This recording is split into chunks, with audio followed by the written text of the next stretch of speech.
In September 2015, in an announcement that stunned the world, scientists revealed that liquid water was found on the surface of Mars. While these discoveries are made by scientists, it's the work done by the engineers that help make these discoveries possible. One of these engineers is Kentucky native John Goodlette. John David Goodlette was born in Hazard in 1925 to parents Lillian and Dudley Goodlette. At a young age, he had a passion for flight and dreamed of designing and flying airplanes. He would often assemble model aircraft, and later his hobbies would expand to include piloting gliders and small aircraft.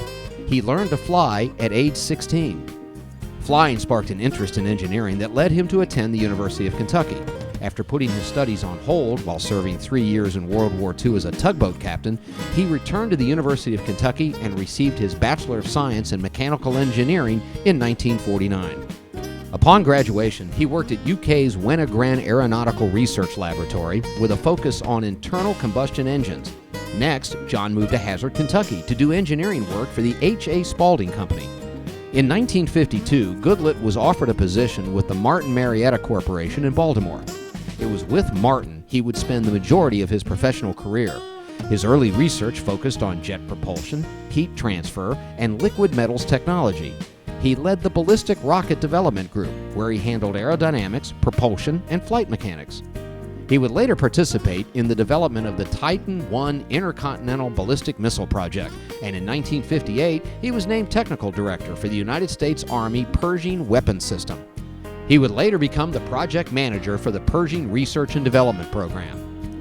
In 1962, he was reassigned to Martin Marietta's Denver division, where he held a variety of titles, including Manager of Propulsion and Mechanical Engineering, Manager of Systems Engineering, and Manager of Planetary Systems Engineering. In 1968, in what may be Goodlette's most significant contribution to engineering, he became the lead designer and engineer for the Martin Marietta's Viking lander spacecraft.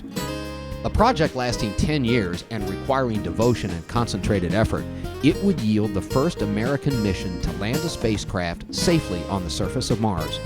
Mars had been historically unfriendly to Earth's attempts to visit it. Except for the Moon, more missions have been attempted to Mars than to any other place in the solar system, and about half of them have failed. The Viking mission was truly extraordinary for the mid-1970s. It flew for nearly a year to reach Mars. As Viking orbited the red planet, it began transmitting back to Earth the most detailed pictures ever taken to find a suitable landing spot for the next phase of the mission. Viking was one of those heart-in-the-mouth things, Goodlette would later say in an interview. We never knew for sure if it was going to work. That just kept us going at a fever pitch to make sure it all went right. Goodlette would continue. There were some critical spots in the last 20 hours when the lander had to separate from the orbiter and the tension was very high. Some very complicated things had happened during the last 3 minutes, and telemetry said they were happening as planned. A New York Times editorial the day following the landing said, "It was an awe-inspiring feat, testifying again to the high quality of the science and the scientists of the United States." After the Viking project, Goodlette would continue to work with Martin Marietta as its vice president. He retired in 1991 after working 39 years, most of them in aerospace engineering. Many of the problems that John and his team solved continued to have an impact on the Mars missions of today.